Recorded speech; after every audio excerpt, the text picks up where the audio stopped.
Hello, welcome to my YouTube channel take a break with me Jaya.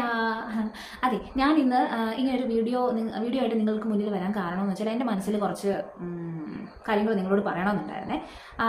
വേറൊന്നുമല്ല, നമുക്ക് 2-3 ദിവസമായിട്ട് ഇപ്പം ട്രെൻഡിങ് ആയിക്കൊണ്ട് പോയിക്കൊണ്ടിരിക്കുന്ന വാർത്ത ഏതാ? സി.ജെ. റോയിയുടെ മരണ വാർത്ത അല്ലേ? സോഷ്യൽ മീഡിയയിൽ ഫുള്ള് നടന്നു നിൽക്കുന്നത് സി.ജെ. റോയിയുടെ മരണ വാർത്തയാണ്. ശരിക്കും നിങ്ങളെപ്പോലെ തന്നെ ഞാനും പുള്ളിയുടെ മരണ വാർത്ത കേട്ടപ്പോഴത്തേക്ക് ഒന്ന് ഞെട്ടിയായിരുന്നു. കാരണം എൻ്റെ മനസ്സിലൂടെ പോയത് എന്നാണോ, ഇത്രയും ലക്ഷറി ലൈഫിലൂടെ പോയിക്കൊണ്ടിരിക്കുന്ന ആള്, ഇത്രയും കോടീശ്വരനായിട്ടുള്ള ആള് ആത്മഹത്യ ചെയ്യേണ്ട കാര്യം എന്നാ ഞാൻ ഇങ്ങനെ ആലോചിച്ചു. എന്തായിരിക്കും കാരണം? അപ്പൊ നമുക്ക് എന്തായാലും ക്യൂരിയസ് ആയിരിക്കുമല്ലോ, അദ്ദേഹത്തിന്റെ ആത്മഹത്യ ശരിക്കും ആത്മഹത്യ ചെയ്തതാണോ അതോ മറ്റാരെങ്കിലും കൊന്നതാണോ, അതിന്റെ റീസൺ എന്നാ, എവിടെ വെച്ച് അങ്ങനെ ആയത്? അപ്പം ക്യൂരിയസ് ആയത് കാരണം യൂട്യൂബിൽ സെർച്ച് ചെയ്യുമല്ലോ. അങ്ങനെ ഞാൻ സോഷ്യൽ മീഡിയ യൂട്യൂബ് ഓപ്പൺ ആക്കിയപ്പോഴത്തേക്ക് അദ്ദേഹത്തെ കുറിച്ചുള്ള ചെറുപറ വാർത്തയാണ് വരുന്നത്. സി.ജെ. റോയ്സ് ഡെത്ത് എന്ന് പറഞ്ഞിട്ട് ഞാൻ അടിച്ചു കൊടുത്തപ്പോഴത്തേക്ക് വന്ന വാർത്തയുണ്ടല്ലോ എൻ്റെ ദൈവമേ. സത്യം പറയാലോ, മഞ്ഞപ്പത്രം, പണ്ടത്തെ മഞ്ഞപ്പത്രക്കാർ ഇതിലും ഭേദമായിരുന്നു. എന്നാക്ക് വാർത്തയാണ് വരുന്നത്. ശരിക്കും ആ മനുഷ്യന്റെ ശരീരത്തിൽ നിന്ന് ആ ജീവന്റെ ചൂട് മാഞ്ഞു പോയി കാണത്തില്ല. ആ സമയത്തിനുള്ളിൽ വന്ന വാർത്തകളാണ്. അത് എന്നെപ്പോലെ തന്നെ നിങ്ങളും കണ്ടു കാണുമായിരിക്കുമല്ലോ അല്ലേ? അതെ, ഒരുപാട് നല്ല യൂട്യൂബ് ചാനൽസും ഓൺലൈൻ മീഡിയാസും ഒക്കെ ഉണ്ട്. അവർ നല്ല വ്യക്തമായിട്ടും മാന്യമായ രീതിയിലുമാണ് ഇതുപോലെയുള്ള സെൻസിറ്റീവ് ഇഷ്യൂസിനെയും, ഇതുപോലത്തെ മാത്രമല്ല ഒട്ടുമിക്ക എല്ലാ ഇഷ്യൂസിനെയും വാർത്തകളെയും അവർ വളച്ചൊടിക്കാതെ വളരെ മാന്യമായ രീതിയിലാണ് അവർ നമുക്ക് മുന്നിൽ അവതരിപ്പിക്കുന്നത്.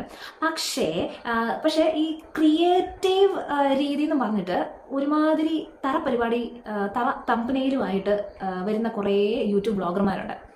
ഞാൻ അവരെ കുറിച്ചാണ് പറയുന്നത്. യൂട്യൂബ് ബ്ലോഗർമാർ മാത്രമല്ല, ഓൺലൈൻ മീഡിയാസും ഉണ്ട്. അവർക്ക് ആര് മരിച്ചാലും പ്രശ്നമില്ല.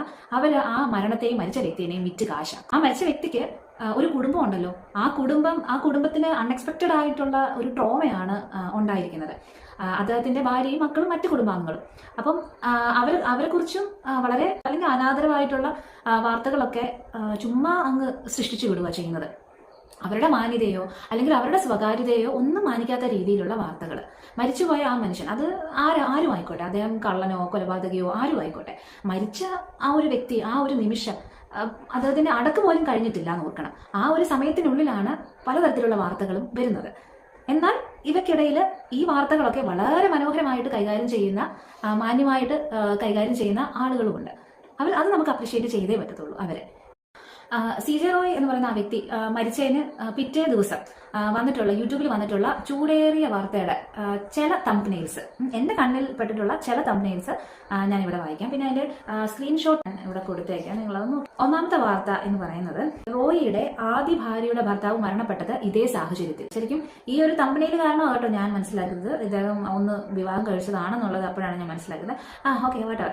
രണ്ടാമത്തെന്ന് പറയുന്നത്, റോയിയുടെ 2ാം വിവാഹമോ ക്വസ്റ്റ്യൻ. ദെൻ ആദ്യ ഭാര്യയുടെ ഹസ്ബൻഡിന് എന്ത് സംഭവിച്ചു? അത് ഈ സി.ജെ. റോയിയുടെ മരണവും ആദ്യ ഭാര്യയുടെ ഹസ്ബൻഡിന്റെ മരണവും തമ്മിൽ ലിങ്ക് ചെയ്യാനായിട്ട് കാണിച്ച ഇദ്ദേഹത്തിന്റെ ആ ഒരു ശുഷ്കാന്തി നമ്മൾ കാണാതെ പോകരുത്. ശുഷ്കാന്തി. അടുത്തത്, ഇയാൾ വില്ലനായിരുന്നോ? ആദ്യ ഭാര്യയുടെ ശാപമാണല്ല. നമ്മൾ ആരും കാണാത്ത ഒരു റോയിയുണ്ട് അല്ലെ? എനിക്ക് അതേ മറുപടി ചോദിക്കുക, ഈ ആദ്യ ഭാര്യയുടെ ശാപവും ഈ മരണവും തമ്മിൽ ഈ പുള്ളിക്ക് കൂട്ടിക്കലർത്തേണ്ട എന്ത് കാര്യമാണ് ഉള്ളത്? അറിയത്തില്ല. നമ്മളാരും കാണാത്ത ഒരു റോയിയുണ്ട്. നമ്മളാരും കാണാത്ത ഒരു റോയിയെ ഈ ചേട്ടൻ എങ്ങനെ കണ്ടുപിടിച്ചു ആവും? നിങ്ങളുടെ മുന്നിലിരിക്കുന്ന ഞാൻ, നിങ്ങൾ കാണാത്ത പല മുഖങ്ങളും എനിക്കുണ്ട്.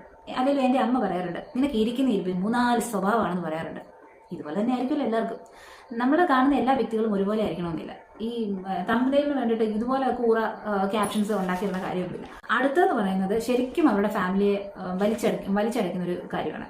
ഭർത്താവ് മരിച്ചിട്ടും കൂളിംഗ് ഗ്ലാസ് ഇട്ടു വന്നു, നിങ്ങൾ കല്യാണത്തിന് വന്നതാണോ എന്ന് നാട്ടുകാർ. കണ്ടോ എങ്ങനെയുണ്ട്? എന്ന തരത്തിലുള്ള ക്യാപ്ഷനാ?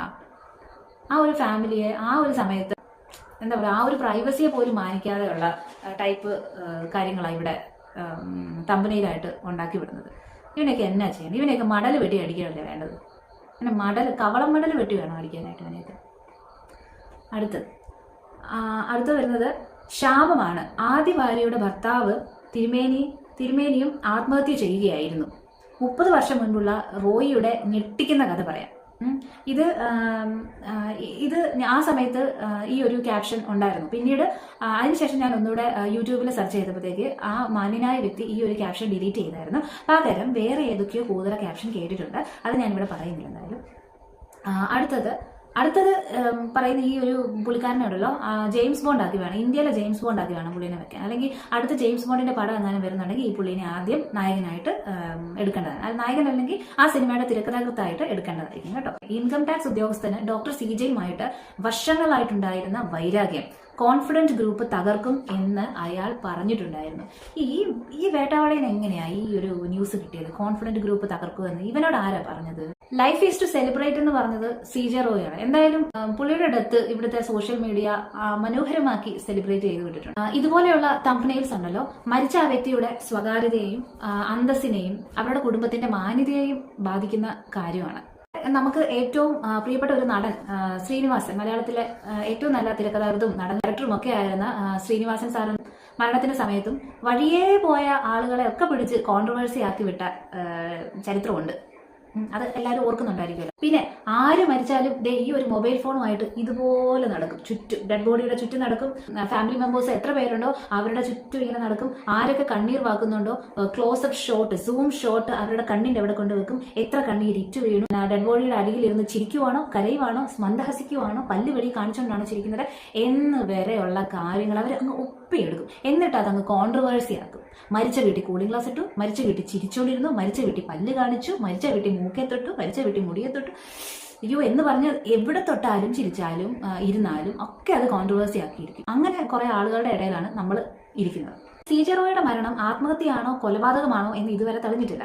ഇതിന് പിന്നിൽ കർണാടക പോലീസ് ഏർപ്പെടുത്തിയ സ്പെഷ്യൽ ഇൻവെസ്റ്റിഗേഷൻ ടീമിനെ കഴിഞ്ഞും ഊർജ്ജസ്വലതയോടെ സോഷ്യൽ മീഡിയയിൽ സ്പെഷ്യൽ ഇൻവെസ്റ്റിഗേഷൻ ടീംസ് നടക്കുന്നുണ്ട്. അവരെന്തായാലും ആത്മഹത്യയെ കൊലപാതകമാക്കി മാറ്റുന്നിടം വരെ ഈ ഊഹാപോഹ ചർച്ചകൾ സോഷ്യൽ മീഡിയയിൽ തുടരുന്നതായിരിക്കും എന്നാണ് എൻ്റെ ഒരു ഇത്. വേറൊന്നും പറയാനില്ല.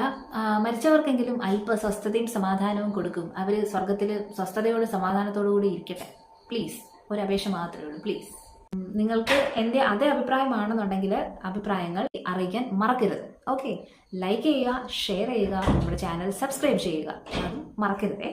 ഓക്കെ, അപ്പോൾ ബൈ ബൈ.